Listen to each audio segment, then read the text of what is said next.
Our first guest tonight is Barry Strohm and his wife, Connie. Barry was born near Hershey, Pennsylvania, but resides not only in Park City, Utah, but in Pennsylvania as well, with his wife, Connie, of 50 years. The author graduated from Lehigh University with a business management degree and obtained a civil engineering license. He is the current owner of Golden Lane Antique Gallery in New Oxford, Pennsylvania, one of the most haunted structures in the country. What started out as a casual interest in paranormal photography became an obsession as the author and his wife were led along the path of learning about the afterlife and the presence of aliens among us. The gift of spirit communication allows the author to contact the spirits of deceased aliens and obtain actual information that's never before appeared in print. He has a brand new book out, which we're going to talk about tonight, called Aliens Among Us. His website is spiritspredict.com. Without any further delay, let's get Barry and Connie on the line. Barry, good evening. Welcome to AM 630 and the Fringe radio show, my friend. Hey, it's a great pleasure to be back. I always enjoy being on the show. Well, I consider it one of the best around. Well, thanks, Barry. We appreciate you being here. How is your weather out in Pennsylvania? It was cold and blustery, and it's turning to summer real quick. How about on the East Coast? All of a sudden, the sun decided to come out. It's been cold here. We had snow in the forecast a couple days ago. Wow. Today it was about 65 and just gorgeous. Wow, sounds good. Well, here it was supposed to be a little warmer, kind of a north wind. It's a little bit chilly, but I think they're calling for 80s by the end of the week. So typical, well, as you know, Utah weather, we go from winter to summer pretty quickly. But it seemed like on the East Coast you guys had a pretty decent winter this year. Yeah, we had one major storm. We actually had one about 3.5 foot come down. As a matter of fact, it came down the day after I got out of the hospital from heart surgery, so I didn't get a chance to go out and play in it. But it was a major storm. It was like the second deepest storm ever recorded here in Pennsylvania. Wow. And when you get that kind of snow, it's not like Utah. Yeah. You are buried for a while. That's very true. We at least here in Utah, they've got the snow removal part of it figured out. Well, Barry, I just touched your bio, of course, and it was an honor to have you on the program last year and actually in the studio. Unfortunately, tonight you're on the other with the wizardry of technology. You're on the other side of the country, and we're able to talk for the next couple hours. But why don't you give our listeners that are tuning in and hearing about you for the first time a little bit of your backstory, what you did, and we had this conversation on the phone a few times and in the studio how you were an individual that really, your business and some of the things that have, without a doubt, changed both of your lives came about. Why don't you give us a little bit of the backstory and kind of bring our audience up to date? Well, I have a scientific background with the engineering license. I also have a minor in geology and a minor in statistics. And actually never even believed in ghosts till I was about 60 years old. Purchased this building called Golden Lane Antique Gallery here in Pennsylvania. It dates back to 1877, and it was a shoe factory. And what I didn't know when I purchased it was that it was one of the most haunted buildings you ever step your foot into. Wow. Not just one or two, but essentially all you'd ever want to talk to is here. We have a portal down in our lower level where they change dimensions. I have cameras down there. We can go downstairs and watch them anytime, day or night. Every day when we shut down here at the store, we watch them on the security cameras. But I had no idea all this was going on. We were out, Connie and I were doing antique shows on the road, and I was working, prior to that, I was in the stone quarry business, managing companies, mm-hmm. and just about the furthest thing you can imagine from the paranormal. When the economy changed about 8-9 years ago, we got forced to come back and spend time here at the store, and we really found out what ghosts can do. They started doing things like locking doors, Couldn't figure out how the damn doors got locked. Mm-hmm. They would, we'd hear noises. One time I heard a kid running upstairs, and when you're in the antique business, you fear nothing more than a child running through the antique gallery. Right, right. I ran upstairs to bawl the kid out, and the upstairs was entirely empty. Went back, looked on all the security cameras, and nobody had ever been up there. Yet another fellow that works for me and I both thought we had kids running upstairs. So they're very, very active here. As things progressed, we decided to do a professional investigation of the place. They came in with about 10 people, and among them were 2 mediums. And needless to say, on that night, they put on one hell of a show for us. The event that really turned it for me was that night I had a K2 meter, and we had broke up into groups of 4. We were sitting in the far corner of the store in the dark, and we had the medium in our group, and she says, I'm hearing a little girl. Her name is Clarissa, and she wants to show us her pink doll. And I had the K2, and I said, Clarissa, can you make the K2 meter blink? And all of a sudden, the thing starts blinking in my hand. I said, can you make it blink once for yes and twice for no? I'd seen that done on television, so I thought it was a good idea to ask it. And she makes it blink once, meaning, yes, she can do it. I said, do you want to show us your doll? And it blinks once. We start across the floor in the dark, come to the first aisle. I said, Clarissa, should we turn here? Blinks twice for no. Come to the next aisle. Should we turn here? Blinks twice for no again. Come to the third opportunity to turn. I said, should I turn left here? And it blinks once for yes. We turn, go about 10 feet, and totally lose track of her. The medium can't read her, and Clarissa, whatever she did, she left us. Mm-hmm. I went, man, that was pretty amazing, but we never did find a damn doll. Right. So about a half an hour later, we're taking a break, and I'm turning the lights on, and I'm coming down that aisle from the opposite direction, and when I get to the place where we lost her, I look up, and here's a pink doll in the case. So she had left us to go play with her doll, and I purchased it, and I still have it on display here at the store, and she still comes out and plays with it. She's actually one of our most consistent ghosts here in the store. I've actually been able to have her hold the hands of guests. Wow. And that's pretty. You want to see the look on their face when that happens. When they can actually physically feel something.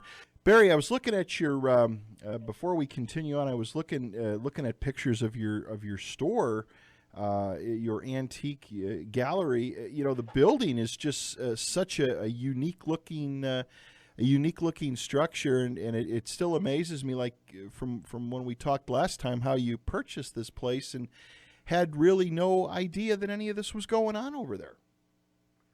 Yep, had no idea.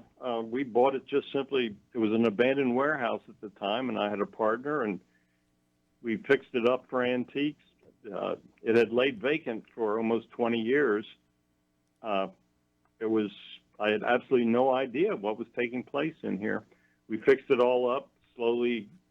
We opened segments of the building until we were done. We now have almost 30,000 square foot of display space in here, over 3 levels, and every level's got our friends on. I mean, we channeled one night, and we actually had 8 different spirits that worked here when it was a shoe factory come in on the channeling board and give us their names and talk a little bit about themselves. So now, we've got a lot of residual ghosts here. When you bought the place, when you actually purchased the building, did these entities did they appear right away, or did it take some time? Did it take a period of time for them to get comfortable to start showing themselves, or at least letting you know that there's something going on here? Well, they were showing themselves to my employees, but at the time I was doing other things professionally, and I just wasn't spending that much time. And every time the employees would tell me what was going on, I'm thinking they're into the scotch bottle or they're puffing on some bad shit, you know. And I found out that they were telling the truth. It was just, they really were seeing things and doing things. And it is truly an amazing building. Wow. So now before it was, what was it? What was the building before it was an antique shop? It was originally a shoe factory. Okay. They manufactured shoes here from 1877 until 1970, when they went out of business. Was the building when you purchased it, or when you took it over to change it to an antique store, was the building pretty run down? Was it in pretty decent shape? No, it was in bad shape. It was just basically an empty warehouse. We had to put ceilings in. We redid all the electricity, put air conditioning into it. It was in very bad condition. It had laid here for 18 years with nothing going on around the building. Wow. And obviously, some of the inhabitants were living there throughout that time. And once you guys moved in, decided it was time to say hello to the new neighbors. Yeah, some of the inhabitants.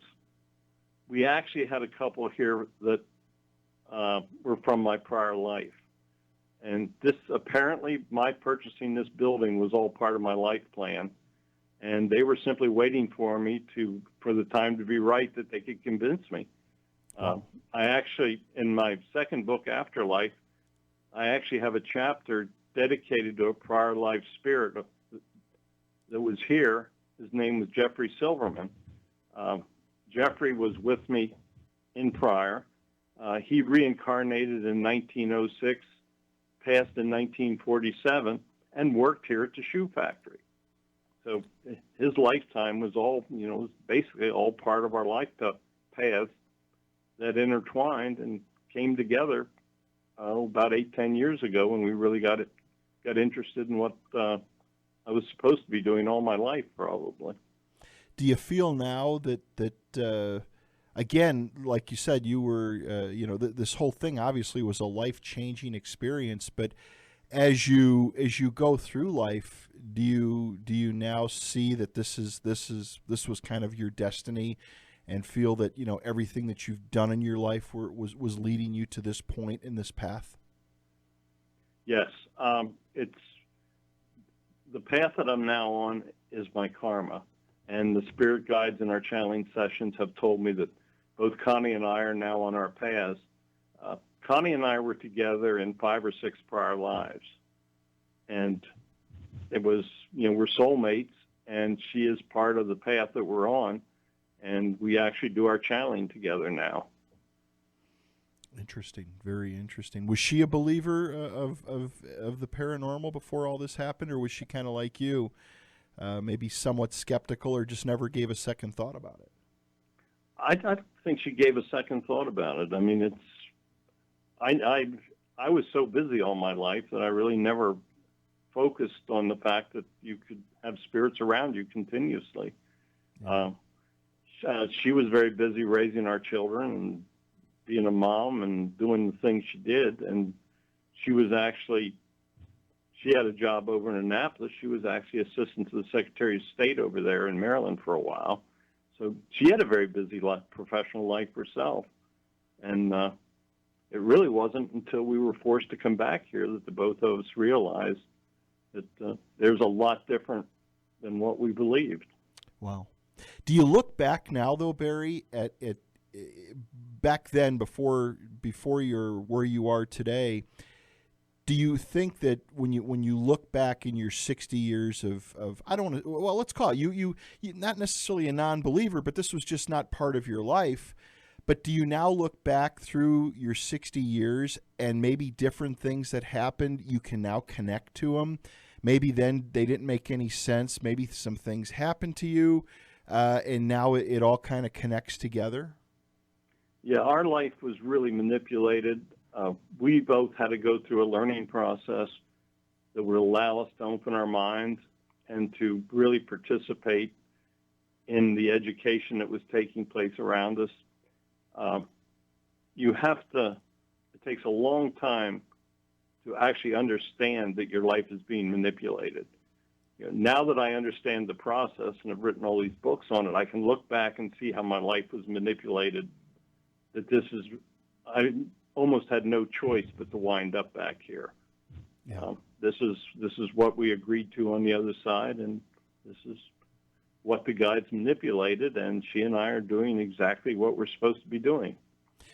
We channeled the other night, and I asked them if they were happy with us, and the guide said, yes, you and Connie are on your path, and this is what you're supposed to be doing.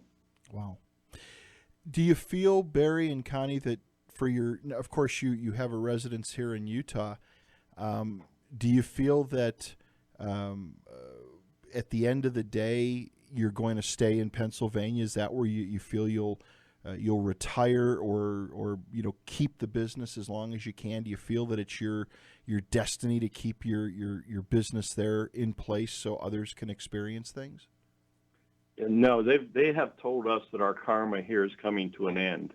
Okay. And we really think that by the end of the year we will probably have sold the business and we'll be back in Park City. Our destiny, I think, lies out in the Salt Lake Valley and in Park City. We've made relationships. We've met you. We've met some other people out in the West, and I just think that our mission will return there. The people that taught us to board channel are residents of Park City as well, and I think our karma also involves them in some future projects because they are incredible channelers themselves, and we're of the impression now that we're going to soon be allowed to go back home, that our little things we had to do here are pretty much completed. Is the store going to continue to stay open? Will it continue to go on with different owners and let people still experience it? Oh, yeah. Yeah, no, I think the store is well laid out for a retail business. I think they may sell fewer antiques, keep part of it as antiques, maybe do some other business on it, like maybe contemporary consignments to supplement the antique income. But there's people out there that will buy the business, that will continue. And we were told years ago that when we did sell the business, it would be to people that would continue the paranormal and that the spirits would remain friendly to the people that would ultimately buy the business. We were told that probably 6-8 years ago.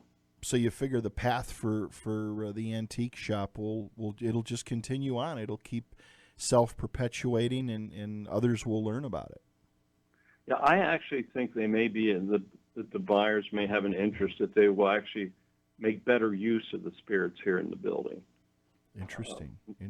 Yeah, our path has turned more towards receiving messages and writing and passing the messages on, and through the books, through papers that I write, and through conversations like this on the radio. But for the right person, this can be a magnificent business. The spirits are here. They're cooperative. They're friendly. People can see them anytime they want to come into the store. It's just an amazing place. And I'm sure that there's just too much going on here for the guides to let it end. Exactly. Let's talk about, well, we've got a lot to cover tonight, but I want to talk about some of your books again. Of course, your first book, and we got into a long discussion when you were here, was your book called Haunting and History of the Battle of Gettysburg. That was kind of your first, that was your first paranormal book, correct? Yeah, that was my learning experience. I had a prior life commitment that involved the Gettysburg battlefield. I needed to write the book. I needed to spend the time on the battlefield photographing. I needed to see the things that were out there. For instance, I photographed 6 angels at different times on the battlefield. I had several incidents that turned out to be paranormal, and not paranormal, but alien-related incidents, and I didn't even understand what was happening at the time. As a matter of fact, I took my first picture of Moo, my alien spirit, out there 2 years before I was introduced to him. But the guides and spirits were aware of what my path was, and they prepared me with both knowledge, with pictures, and information that was going to contribute that I could move ahead from that first book. Interesting. Well, now, and we talked about the Battle of Gettysburg and how people, so many people, of course, the East Coast is so rich in history, but we discussed that last time, and I've had other guests on that have written books about Valley Forge and Gettysburg, where a lot of individuals think there's reenactments going on out there. But actually, they're not reenactments at all. They're manifestations of people that fought and potentially died there. Yeah, actually, they are observing spirits that are in the channel of the unknowing dead. There are two different channels that spirits can take when they pass. One, they don't realize they've passed and they continue what they were doing at time of death. And the other one is they're well aware of it, move on, and interact intelligently with the humans back on this side of the veil. In Afterlife, I've actually written a chapter where we channeled a Confederate colonel that had no idea he had passed 149 years earlier. He was in the exact spot that he was after the Battle of Gettysburg. He was on Lee's retreat route, and we had a conversation with him. He was utterly amazed when he first came in. We were channeling on a picnic table, and he starts off by saying, "What is this manner of dress?" And then he goes, I must be dreaming. But he has no clue what's going on around him. And I actually wound up getting a picture of him, which I have in Afterlife. But we've spent some time with the spirits in that other channel, and they simply are doing what they think they're supposed to be doing. They're still fighting out there. Do some of them realize that do some of them believe, Barry, that they're still alive as humans? They don't even have I shouldn't say they don't have a clue, but they don't have an understanding, or do they think the battle is still going on? No, they think the battle is still going on. When we channeled this colonel, he had fought the day before. When he comes in, since I had written the history book, I hit him with a whole bunch of technical questions. He answered every one exactly in detail. I knew where he fought, what unit he was in, and he was exactly where he should have been on the 4th of July on Lee's retreat route. Wow. Yeah, no, it's phenomenal. It's a very interesting chapter in Afterlife. It's actually, that chapter is well worth reading, because the channel of the unknowing dead is something that most people do not realize exists. Do you think those people, Barry, will ever realize that they've passed on, or are they content right where they're at now? Well, they're very, very content where they are now. But on the back cover of Afterlife, I used a picture of an actual angel. It doesn't show up real well on the back of the Afterlife book, but when you put it on the computer, you can see that the angel has picked up a soldier in its hands and has picked it up off the battlefield. And I think that this really is how the angels help them move on. They need to move on, understand what's happening so that they can get on with the next life path. I think it's the angels that actually help them move on and let them understand what has happened. Wow. Well, I did read the book. You sent me a copy of that book some time back, and I went through it, and it was very, very interesting. And again, a lot of photographs. We're going to talk about your other books and, of course, your latest book. But where can our listeners get your books at currently? What's the best way for them to get them? Well, actually, they can go on to Amazon. The three of them are all for sale on Amazon.com. If they want an autographed copy of any of them, they can come onto my website and click over onto my, I have an online sales store, and they can just click on the picture, go in and buy it there, and then I will personally sign it and make it out to them. So the books are available online easily, or they can come in through my website. spiritspredict.com. That's spiritspredict.com. All right, everybody, welcome back to Fringe Radio. Our guests tonight for the first 2 hours, Barry and Connie Strohm. Again, guys, thank you so much for taking time out of your busy weekend to be here with us tonight. I consider it an honor, Pat. I'm just happy to be here. We have a question that came in from you from one of our listeners in the Pittsburgh area, and they write in and says, her name is Sky. She writes and says, Barry, Connie, wondering if the spirits / ghosts on the other side, not knowing they have passed, do they have paranormal experiences? Yeah, they think when they see us, it's a paranormal experience. When the colonel comes in, I mean, he is blown away. He's asking about the manner of dress because the women got baseball caps and shorts on. He's never seen this before. Right. He thinks he's having a dream. So interesting. It's really bizarre when they're on that side. We've only been able to channel with him. That was the main event we had with him. I mean, we've had incidents with others, but most of the times the spirits that we channel with are aware that they passed. Very interesting. Let's talk a little bit about, and I experienced that here firsthand, and I'll give my testimony again, the channeling board. We got into a long discussion about that last time. Of course, we used it, or you and Connie used it after the program was over. We stayed here quite late. It's not a Ouija board. Do you want to talk about the channeling board and how that came into your life and how you use that? We were introduced to it. Connie went through this whole series of. She starts out by going called to jury duty in Park City. She sits next to a woman. They become friendly. We wind up having dinner with them and getting to know them. Mm-hmm. And I start to get heavily involved here back east with the paranormal. And Connie starts talking to her friends after 2 years. She says, starts talking about what I'm doing. And our friend says, well, then I guess you won't think I'm crazy. My family's been doing it for 30 years. And as it turned out, they had. She started to introduce, next time I got home, she started to tell me about this channeling board that they used, and I had absolutely no idea what it was. Mm-hmm. They actually got a message when I was back east that she emailed to me, and it nailed stuff that I was doing back here, and I didn't even know I was going to get the message. So next time I get out to Salt Lake, I'm invited to one of their sessions, and I walk in, and they've got this round board, and they've got the letters and numbers are in a circle.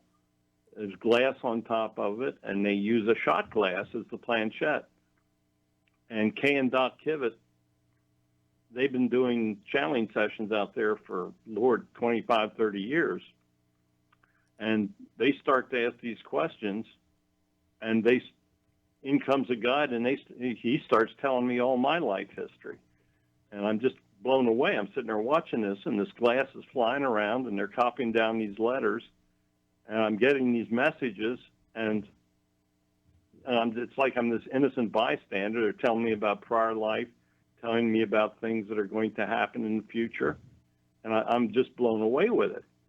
So we decided we want to try to learn it, and as we progressed, Kay and Doc taught us, and we still actually have events where they'll be in Park City on Skype, and I'll be in Pennsylvania asking the questions. And sometimes they're on the board out west, and I'll ask questions that they have no idea what's coming to them. And they will explain events and stuff that's happened to us here. Connie and I started to practice on it, and we progressed to the point that we're pretty much self-sufficient, and we can receive our own messages now. But we still cannot. I mean, Kay and Doc are utterly amazing out there, and they can do it so fast you can't write the letters down to keep up with them. Mm-hmm. They're amazing people. But we just progressed. I introduced it to some mediums that I work with back east here. We started to channel with them. They picked it up, and As of this time, I've probably channeled over 400 hours with spirits on the other side, and we've had spirits from the saints to the apostles to famous generals. We had Jack Kennedy come in. We've channeled some amazing people, and it's just been an unbelievable experience for us. Interesting. Well, and you know, when you and Connie came in last time when we had you on the program, you used the board, and of course, we went through some things I don't want to necessarily go into on the air over, but you brought some things through. But the thing that was very interesting that I asked you about, and I actually, everything that I wrote down, I carry it in my briefcase with me, was I asked you, with your spirit guides and the board, can you channel with an animal that is passed on? And of course, my little cat, our little family cat that we had for 22 years, who was literally like a child. I mean, 22 years is a long time for a cat. I posed some questions, and some things came back that you guys would have never in a million years known. Did it all make sense? Not necessarily, but some things that came back, you would have just not known that. You would have never known that. And that actually blew me away with that stuff that came back, with some of that information that came back on that animal that passed on. Yeah, we've actually become more involved channeling with animals now. We lost our cat about 8 years ago, and we started channeling with him last summer. And he is actually in the process of reincarnating for us here in Pennsylvania. He's told us that he will come to us in July or August as a black cat, and that he's going to find us here at the store. And we just channeled with him again a couple of weeks ago, and he's getting ready. He's going through the process. So it's going to be very, very interesting to follow him through the reincarnation process. And we've told a lot of skeptics about a black cat showing up here. So when it does, there's going to be a lot of new believers here in Pennsylvania. I can believe. Next time we get a chance, I need to do another session with you. We would love to have ours come back. But as she indicated to you when you did it, she was quite busy on the other side and had a lot of things going on. So, but it was amazing because, again, I know people, and I'm not, and as I've said this so many times on the program before, I am not a skeptic, but I am skeptical, and I think I think that's a good thing to be a little skeptical. But when we went through that session, and again the things that came out, there's just no way. It was the first time I met both of you, and of course I give everybody the benefit of the doubt, and because I've had guests on the program talk about some things. I don't say that it's not true, but there's some things that are maybe a little far-fetched or a little bit out there. But once we went through that session and that information came back that I knew you just would never know, I was I was a believer in the process. I was like, there is just, and I told my wife that, I said, there is just no way those people would have known that. There's absolutely no way, especially on a couple specific items. So it was just pretty darn cool, is all I could tell you. Yeah, when we have guests come in, we make a specific point of telling them that we want to know nothing about them. And we had a guest in here a couple months ago, and she had lost her husband about 6 months earlier, and the spirit of the husband came in. And I said, ask him a question that only you would know.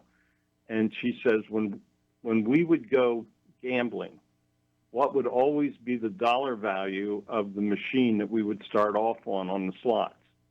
And it spells out 100. And she goes, oh my God, we always started on the $100 slot machine. And nobody, not even my daughters, knew that. Mm-hmm. So, I mean, every time we have a guest, we intentionally try to make sure that we've got the right spirit there.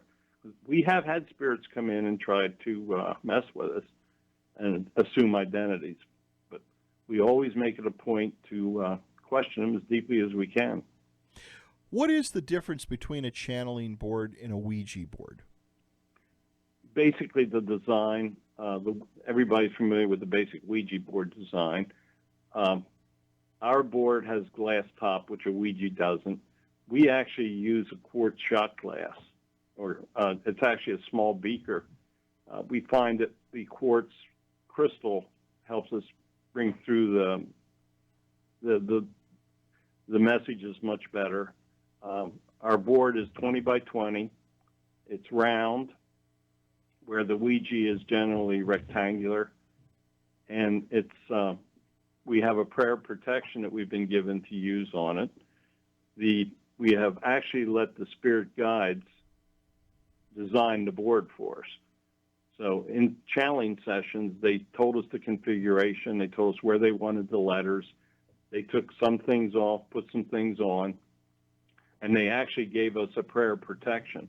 And I'm going to read it for you because I think it's a spectacular prayer. Sure. And this is actually the words of the spirit guides themselves. As it goes, God, please grant us your wisdom and protection. Grant us the knowledge that we can handle and keep us safe from all things that will harm us. Keep the messages positive and pure love. Keep us safe from our own ego.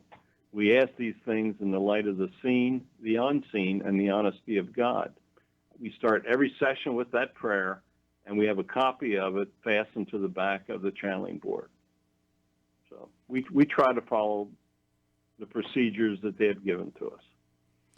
Have you ever, in using the board, have you ever had anything appear or come through that you got a little bit nervous about, or something that just wasn't right, or something that was very out of the ordinary?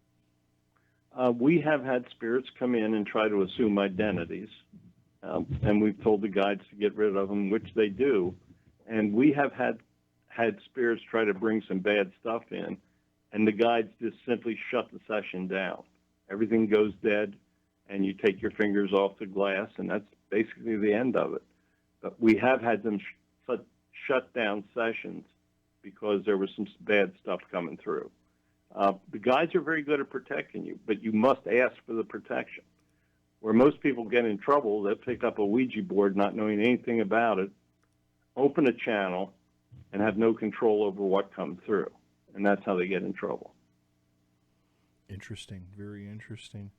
One of our listeners sent a question in for you and said, how do you get rid of the imposter spirits? We question them. If we feel we're working with an imposter, we will tell the master guides to please remove them and take them away and bring us the spirit that we've asked for, and they almost always do it. It's a simple request. If the listeners would like to learn more about board channeling, I have a page on the website, spiritspredict.com, that they can go to, click in, see the board, see what it looks like, read the prayer, and understand the procedures that we use. Our procedures will help protect them on a Ouija board. I really think the Ouija board is all right if you use it properly, but most people have no clue how to use it. They think it's a game, and it is absolutely not a game. It is the real deal. Interesting. Obviously, well, and you know, we've had plenty of people, again, paranormal researchers, mediums. There's kind of a mixed, blend on Ouija boards. Some people say, well, it's just nothing more than a tool. Yes, some say it's a game, and then of course there's people that want to stay a long way away from it. I would assume even a channeling board or a Ouija board or any type of tool in that realm, if you're going to use it with ill intentions, or you want to bring ill intentions upon yourself or the people around you, it's like a doorway. You know, maybe nothing will happen, but you may open the door and something will appear. We were told in the beginning, and they were very emphatic about it. They said, never invite evil. If you ask for it, it will come. We are always very specific that we want no part of it, and we have a very strong belief structure, and that belief structure works. You come into it, if you don't believe in God and you don't ask for the protection, you have exposed your butt, and you better be careful. Wow. Have you ever done any channeling sessions where you've kind of pushed the edge a little bit, Barry? Have you ever done anything that, maybe you've gone a little out of your realm and kind of, kind of realized it real quick? Well, we were channeling downstairs one time with Barbara Lee, the medium that we used to work with, and she is incredibly gifted, very strong energies, and she was trying to reach somebody. She had said before the session that she had never been able to talk to her mother. And we were in the session, and she asked for the mother, and all of a sudden, we had a curtain down there that separates the room, and all of a sudden, the lid of a plastic box went flying across the room about 6 feet. Wow. And we said, I think we need to change the subject. Exactly. And we did, because that was an area they didn't want us to go into, and they sure let us know. You heard that crash? And when I walked back and looked, I went, oh, my God, that lid went about 6 feet. All right, let's get back to our current guests for the first couple hours. Barry Strohm and his wife are both here tonight. Connie are both here. The website is called spiritspredict.com. And if you are in the Pennsylvania area, actually in New Oxford, PA, the Golden Lane Antique and Art Gallery. You can do a lookup on it online. They've got a great-looking website. A lot of things going on there. And again, Barry, thank you so much. Thank you both so much for giving up your time this weekend to be here with us. It's an honor to have you on the program, as always. Well, it's a joy being here. We talked about your first book. We talked about the board, the channeling boards. I did read your second book. Again, an amazing book. Before in the second book, of course, is called Afterlife, What Really Happens on the Other Side. So many different stories, so many different people that you communicated with. But let's talk about your main guide or your communicator. I believe it's pronounced Mao. Is that correct? Moo. Moo? Moo. Yeah, he's our alien guy. We have another main guide named Roz. Roz and Moo work together, and they are basically the ones that give us the information. Well, why don't you tell our audience about Moo and Roz? How did they enter your life? How did they come about? How did that all come together for you? Well, I decided that I wanted to write a book that was alien related. So we were asking our regular guides some questions about aliens, and one night I said, do aliens really exist? They said, absolutely. Asking how long they were here, he said, since the time of the dinosaurs. Do they time travel? They can. A lot of questions. So one evening, before we got too far into the book, the guide says to me, he says, next week, next time you channel, I'm going to introduce you to another spirit that can answer all your questions because he is one. I said, is one what? He says he's an alien spirit. And the guide says, don't worry, you're not going for any trips. So the next time we're actually channeling with Kay and Doc. The board is out in Salt Lake, and I'm here in Pennsylvania.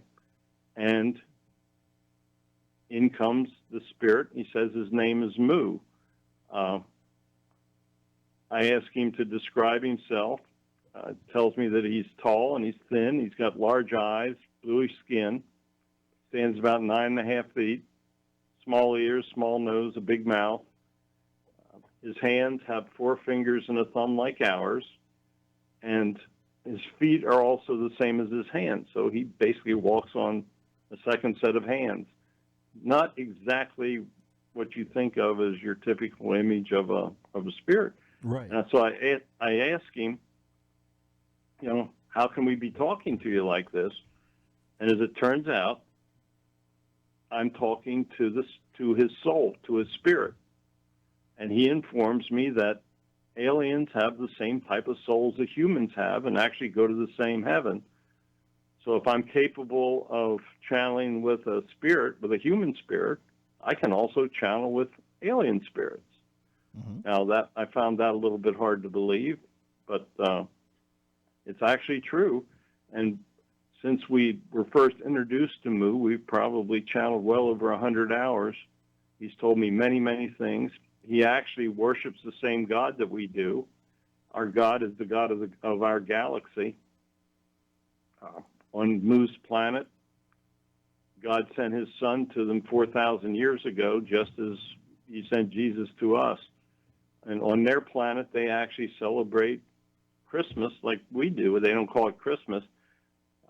They called the Son of God the Wise One on his planet. And they have a celebration just like our Christmas celebration. So we have an awful lot in common. And as it turns out, Mu is actually a member of our soul family. You have a very extended soul family on the other side. And turns out that he's a member of it. He is on his planet. The average lifetime is about 1,000 years. He had passed in 1987 of our time at the age of 942 years. And right now he supports and acts as a guide while he's on the other side, and he will have the ability to reincarnate. And as he said, if you've ever had a body, you will reincarnate anywhere in the galaxy. And I asked him how many aliens are out there, and he said many. He said he has friends on 12 different planets. So there's a lot more going on than we ever imagined, and that is how I got to meet Mu. Interesting. Does he communicate with you, Barry, through the board, or is it telepathically or instinctively? I'm curious. Well, we've reached a point that it's a little bit of everything. The main communication that he does with me now is with the board. When we are doing a work session for the books, I will come in with a list of specific questions for him. We videotape all our sessions, so we have audio and video record of what takes place. And I have questions, and he will answer them in detail. I am at a point that I can get messages from him in my head, and I can feel his presence when he's with me. So he can do amazing things as a spirit. He can actually get into your head, into your eyes, and know what you're doing. He can also act as a writing guide, which he has done. Interesting. Very interesting.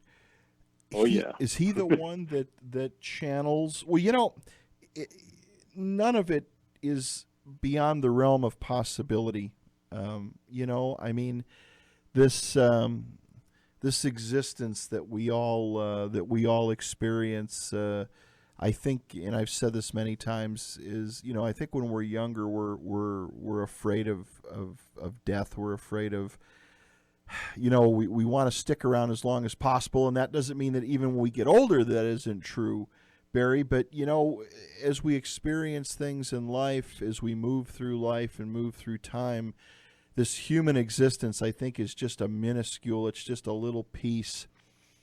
And I think as we get older and wiser and experience these different things, maybe not to the degree that you have, because there are people that haven't experienced those things. I think what you and Connie are experiencing are amazing. I would love to experience something like that. I truly would. I can honestly say that I don't feel that I have at this point. But nothing is beyond the realm of possibility in this great universe. And when you look at dimensions, and when you look at time and time travel and matter and antimatter and all this stuff, I mean, it's mind-boggling to try to even wrap your thoughts around it. It's an amazing world that we're in. Keep in mind, your soul path has been reincarnated, probably thousands of times through the millenniums.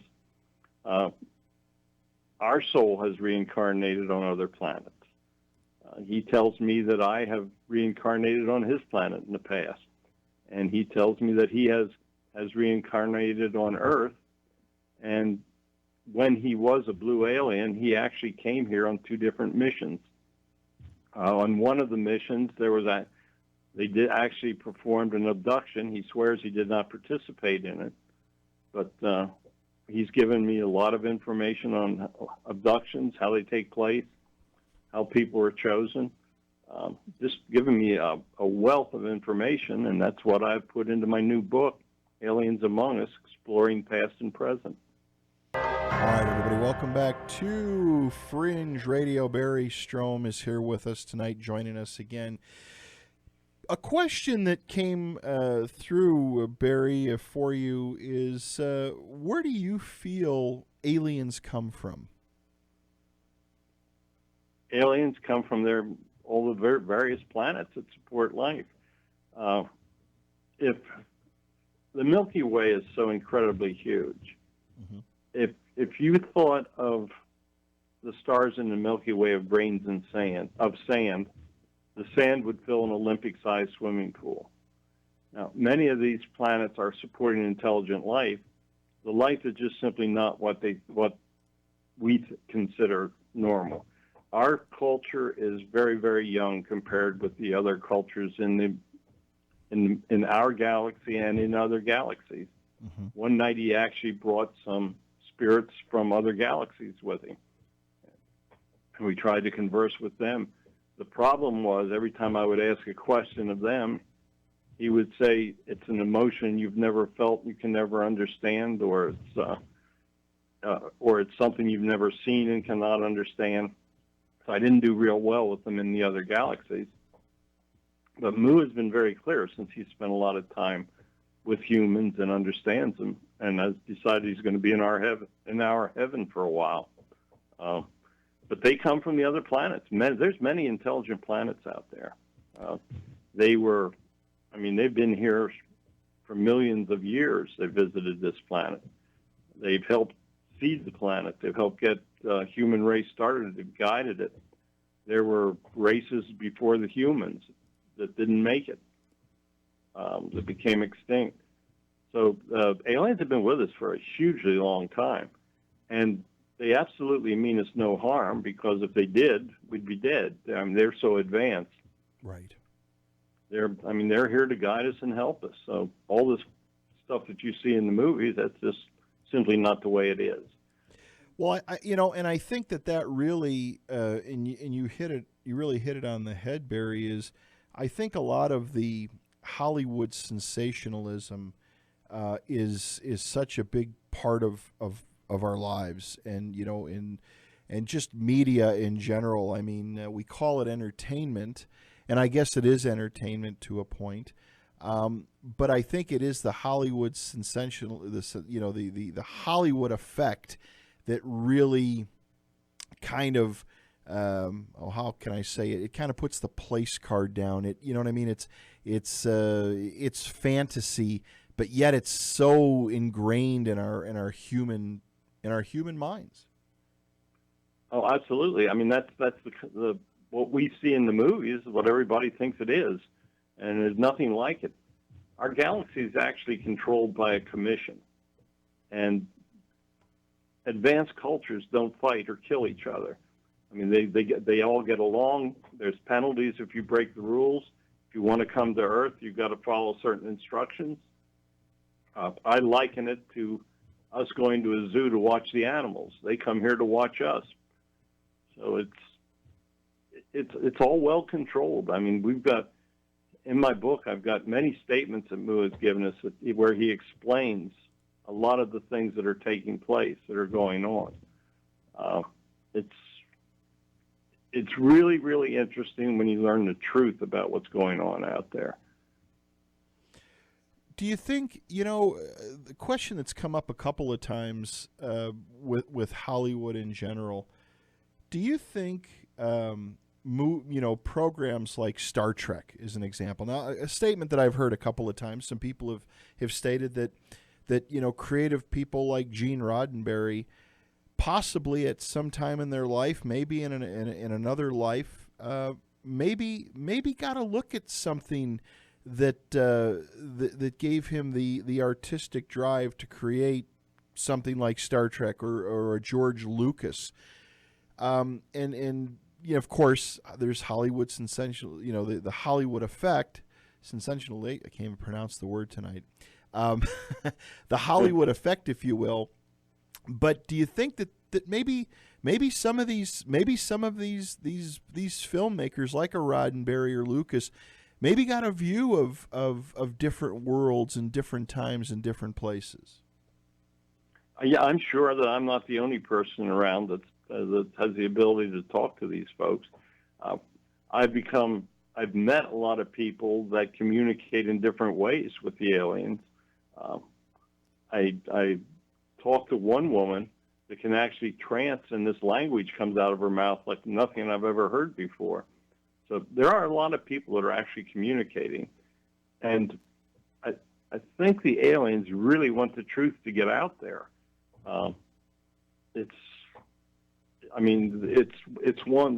The truth is one of peace and helping. Mm-hmm. I mean, when you go through the list of what they've done for our contributions, it's phenomenal. I mean, they've given us the Salk vaccine, MRI machines. They've just been so helpful in many ways that we don't even realize. The space program, a lot of that information has come from alien influence.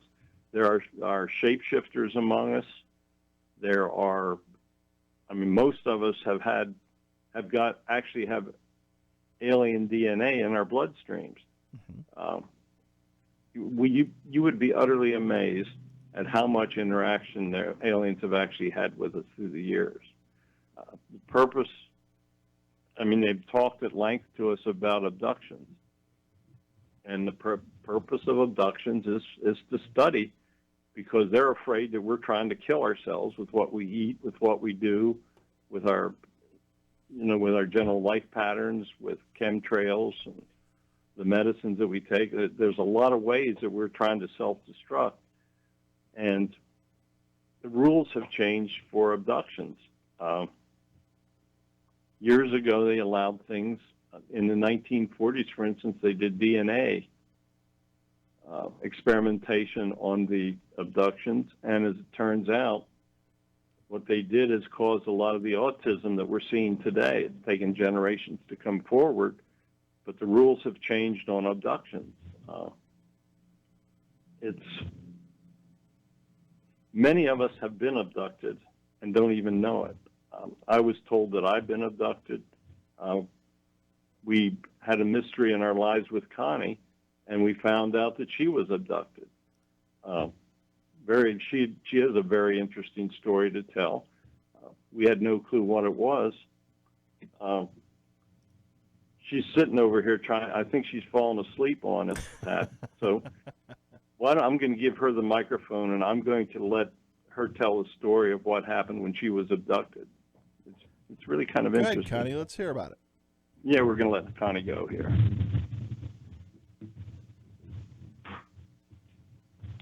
Hi there, Pat. How are you? And guest. This happened about 15 years ago. Okay. I had taken Barry to the airport down in Fort Lauderdale. At the time, we lived north of West Palm Beach. And I dropped him off, and it's like around 10 o'clock in the morning that I'm coming back up through very heavy traffic on Interstate 95, going through West Palm. And I remember taking note to one of the exits, and I immediately lost consciousness. The next thing I know, I'm 2 exits further north, and it was just like someone pushed a button, and I was instantly totally wide awake. It wasn't like I was waking up slowly like if you fall asleep. And the same way when I lost my consciousness. And I had no idea what happened. I went to my cardiologist, and he did a 24-hour monitor on me, and he said, I don't see anything. He said, you must have fallen asleep.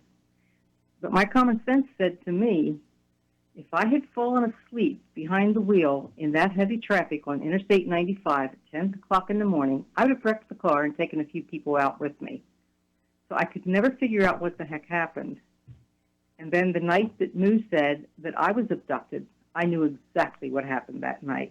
I had no trouble putting it together. So we did a session with him later, and we asked him, we said, Moo, if I was abducted, how come the car didn't wreck? Right, He said, oh, it's easy when you know how. And I said, okay, how? And he said, shapeshifters. So evidently what they did was put a shapeshifter in my place to get my car up to the second exit so that it would be there for me, okay, whenever they were done with me.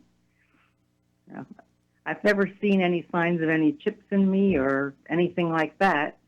I do have a little mark on my forehead that goes vertically down the center. I've got no idea when I first took note to it or what the heck it is, and it may have absolutely nothing to do with that. I don't know. But anyway, it's interesting to finally find out why my car didn't get wrecked. Very interesting. And let me ask the typical question that we hear so many times, people that have gone through an abduction scenario, do you think that this has happened to you maybe more than that one incident in your lifetime? Do you feel that it's been something that's been going on for a while? I really don't know.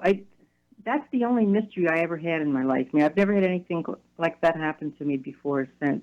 It could be that was the first time they abducted me, and I thought, oh, nothing interesting here, we'll let her go. I don't know. So. But anyway, Moo promised me that he was innocent, he had nothing to do with it. So very interesting. I appreciate that. Very Moo told me, by the way, that in a prior life, he was my big brother. Wow. So, lot of stuff to grasp. Oh, yeah. It's been most interesting. I'm really glad that we're on this journey. I'm ready to journey back to Utah now full time. There you go. Got everything started here, yeah.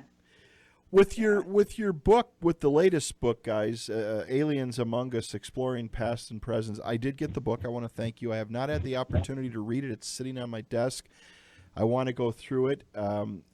I just paged through it a little bit. I thumbed through it.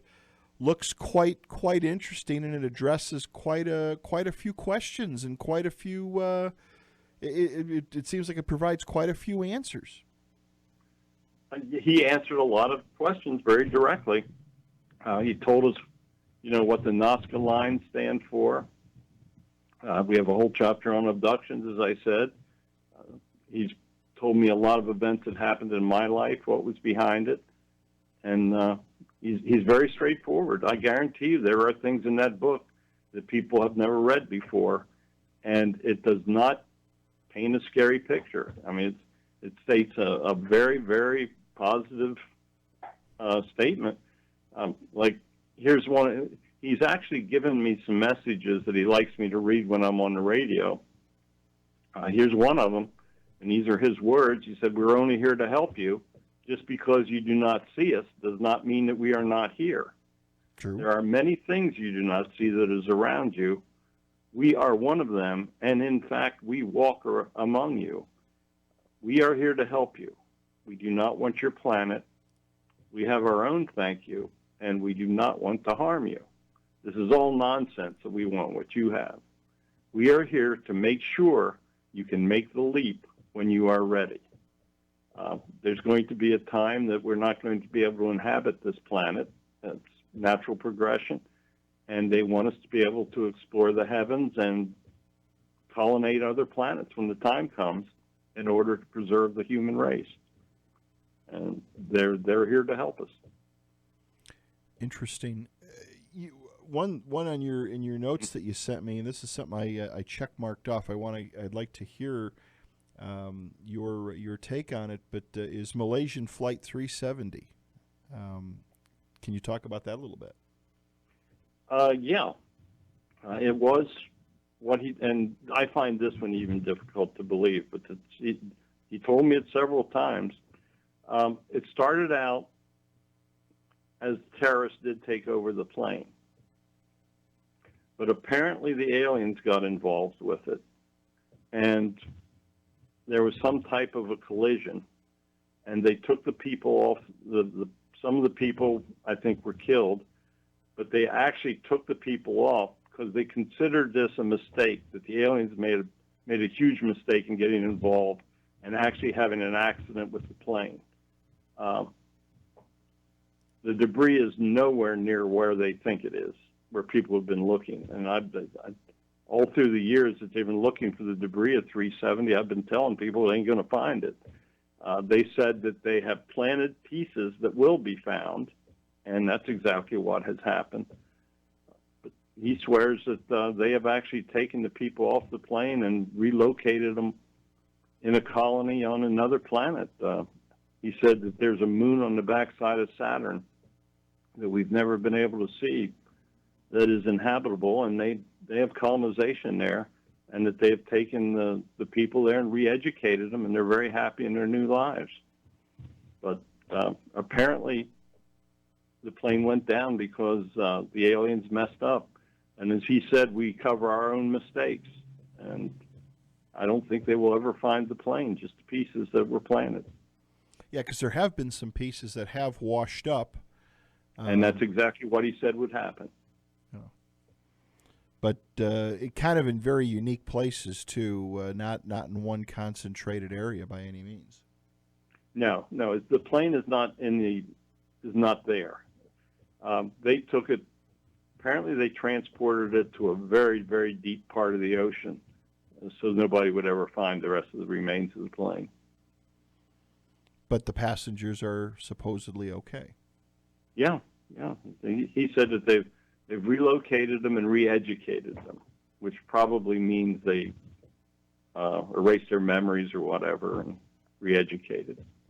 Interesting. Very kind of reminds me of that movie Millennium. Did you ever see that movie? No. About airplane. It's pretty interesting. Of course, it's Hollywood and it's fantasy, but about airline crashes and how time travelers actually get involved. And airliners really don't go down. It's people are kind of the same premise. They are repurposed for the better of the future, and kind of interesting. All right, everybody, welcome back to Fringe Radio. Barry Strohm is with us here tonight. Barry's new book is called, go ahead, Barry, give it to us. Aliens Among Us, Exploring Past and Present. Interesting. Did the book, question I had for you and one of our listeners sent in, the book, was it inspired by your spirit guides? Yes. Yeah.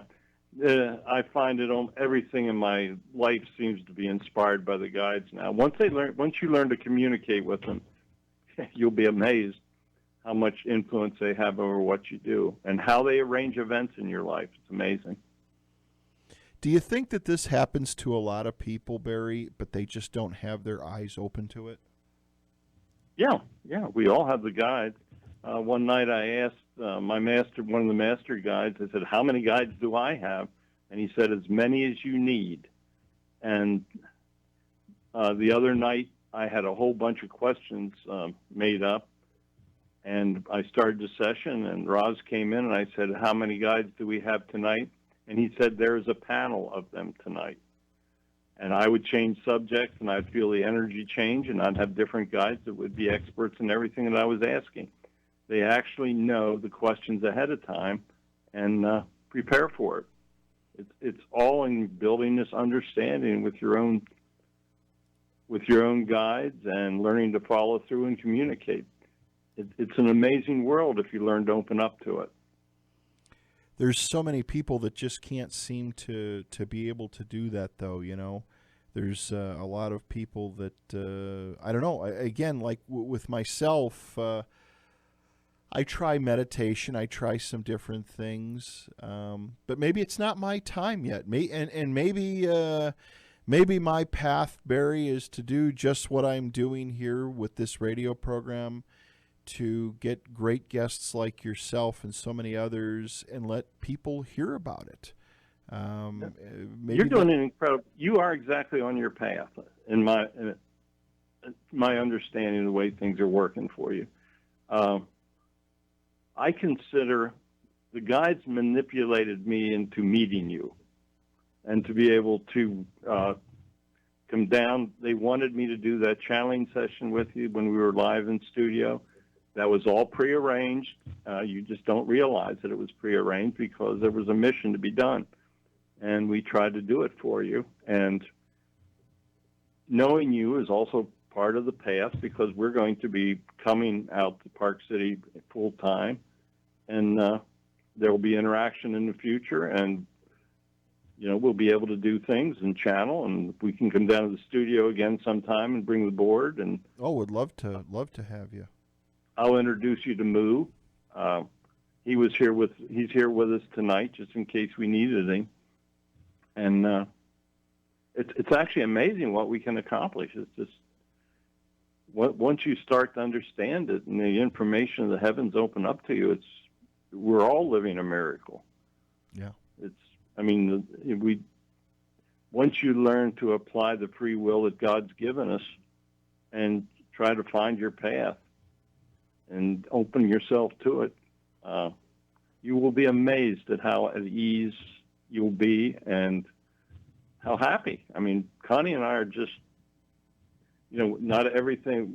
We're trapped into doing some things here at the store that we don't want to have to do, like work 7 days a week. But it's all part of what our mission is. Right. We had the guides actually send people into us to talk to us.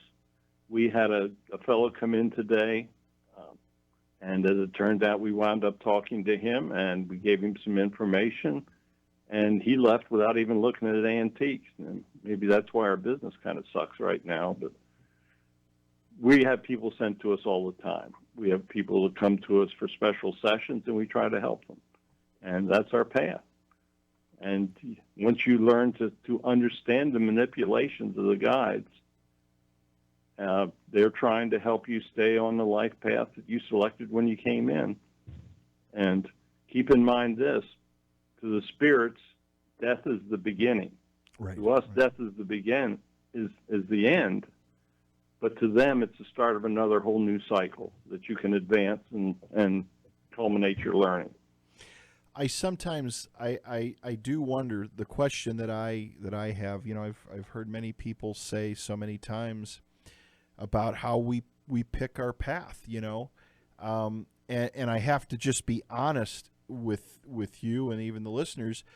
For myself, I guess I don't understand that at this point. What I'm hoping for, though, is that when I do leave this realm and go to the next realm, wherever that may be, I'm hoping that it snaps and comes to me and says, yeah, that's how it was supposed to be all along. You know what I mean? Again, these are the things that are sometimes, I think, for a lot of people, especially for me and a lot of others, it's hard to wrap your mind around all that. But I believe in my heart that that's what is out there. I'm not looking to get there right away. I do want to enjoy life, and as I'm sure you do too.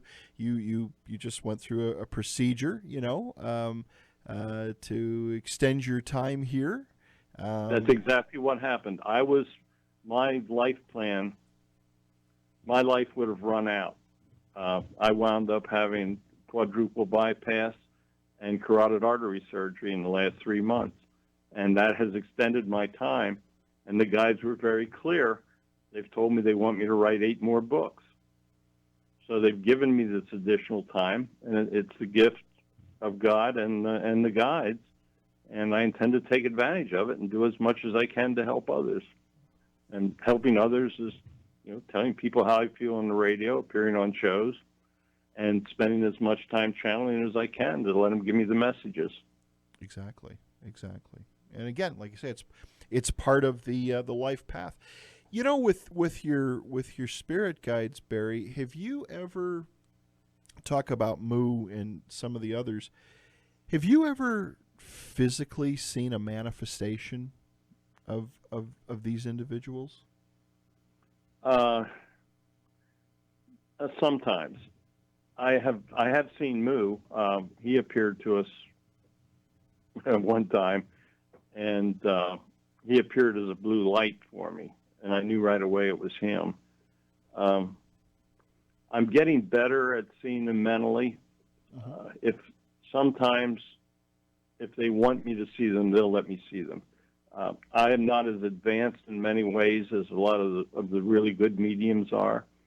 For me to communicate, I have to rely on the board. I am getting messages. Sometimes when they start spelling the messages out, they'll also repeat them in my head that I can read them before they're spelled out to completion. It's a huge process. I mean, every night when I before I go to sleep, I try to do a light meditation and ask to see my guides. Every once in a while, I'll have faces appear in front of me that'll speak to me, and some nights I might as well just go to sleep because they don't have anything to say. Right. And you're obviously not the only one. They're working with other people. Oh, absolutely. I mean, Connie and I, from the time we were on the other side, were meant to be together, and we were meant to end our lives on this path. And that's what we're trying to do. Interesting. Hey, I have one little shout out I want to make before we go. Go ahead. There's going to be a paranormal festival out there in Salt Lake City on October 1st. Okay. And they've invited me to speak at it.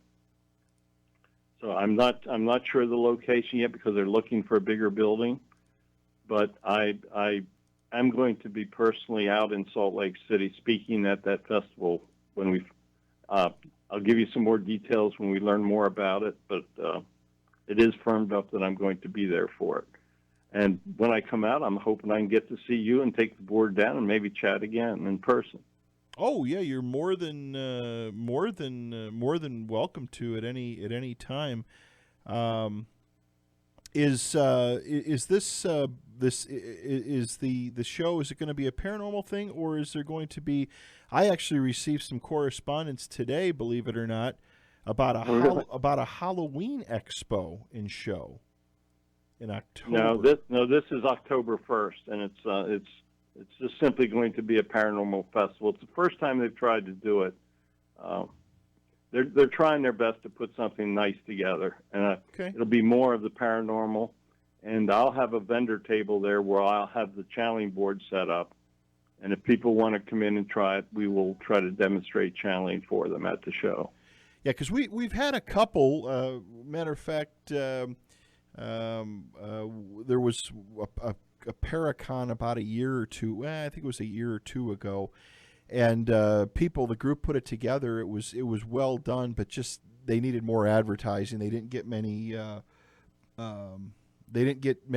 The attendance wasn't the greatest, but but that's okay. It takes time to build on these things. But yeah, I'd love to have you in the studio, and we can even promote it, and maybe I can even be involved with it. I'm always open to all those things.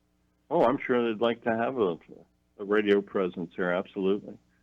Because it is interesting, and it brings a lot of people together. Do you have any? We've got just a few minutes left, Barry. Do you have? You talk about 8 books. Do you have another one in the works at the moment? Yeah, Moo and I are about halfway through another one. He is giving me very intricate detail. We've had a session on the universality of God. We've done one on universal reincarnation. Right now, we're going through different alien types, where he actually describes the different aliens, tells me what they look like, where they're from, what their missions are. That's going to be a separate chapter in the book. We are talking about spaceships. He's told me some incredible stuff about spaceships. He said there's over 200 shapes of space vehicles. Wow. They're basically here on Earth. And in my current book, I actually have pictures of being followed by a light drone. I have about 40 frames of a drone vehicle that followed me out on the battlefield. So I got some cool pictures in the new book. Well, I'm looking forward to reading the book. Like I said, I had the opportunity, and I want to thank you again for sending it. I had the opportunity to page through it. I get so many books in by so many authors, and I'm honest with you, I want to read them all. I've got a when we first started doing the I had a little shelf at home, and I was throwing them on there. Now I've got 2 or 3 bookcases full, and I bet you do. I page through them, and there's some that are interesting, and there's others that are very complex, but I actually enjoy thumbing through the book, interviewing the guest, and then go back and look at it again, and kind of interconnect all the pieces. But again, your journey, Barry, is so interesting. And again, for our listeners out there, you can look Barry up on Amazon or at his website. And his website, let me go ahead and get that to you real quick here. It's called spiritspredict.com. How far out of Philadelphia is your is Golden Lane Antiques? How far is New Oxford from Philly? We're about 2 hours out of Philly. Okay. We're 8 miles from Gettysburg. Okay. So if you're out on the East Coast and you want to stop in and see a really cool place, again, it's called Golden Lane Antique and Art Gallery, 11 North Water Street, New Oxford, PA, and they're open 7 days a week. Do you live at the gallery by chance, Barry, or do you have a home or a condo near it? We have an apartment across the street, so okay. We're in walking distance. Gotcha. We're sitting in the gallery now. I'm watching the ghosts go by. Well, it is interesting, but we've gotten a couple of times when you were talking tonight some deep, I don't want to call them growls, but some deep low-level hums a couple of times. We've got a fairly sophisticated board system here that measures, of course, background noise, and a couple of times when you're talking, the needle would move up a little bit and settle back down again. And I didn't know if it was a bus going by or something, or cars going by, or no, that was the guys. They're trying to say hi. Yeah, we can take a ghost box, turn it on, and talk to them anytime we want here. I mean, they're always just waiting to open a channel that they can talk. Wow. Have you seen apparitions in the art in the antique and art gallery? Have you actually seen things at night move around? Oh yeah. I can see the tons of shadow people are in here. But one morning I turned the lights on and a woman in a white gown went down the aisle in front of me. Wow. So, yeah, no, we got a lot of stuff here. Shadow people. I was doing a session one night, and I looked at the corner of my eye, and one was running straight at me that I actually jumped away from the table, and he buzzed me. Wow. So it's, oh, yeah. No, they want to make their presence felt, and they're very good at it. Interesting. Well, guys, I want to thank you so much for being here tonight. Let's stay in touch. Would love to be a part of the event here in October, and get you back on again. And definitely when you're in, let's schedule some time to have you in the studio and pick back up. Again, as always, it's an honor to have you both here. Thank you so much for giving us time tonight. Hey, thank you very much. We feel the same way. Okay, Barry, Connie, have a great night. Take care. God bless, and we'll stay in touch as always. Okay, thanks, All Pat. right, bye-bye. Good night.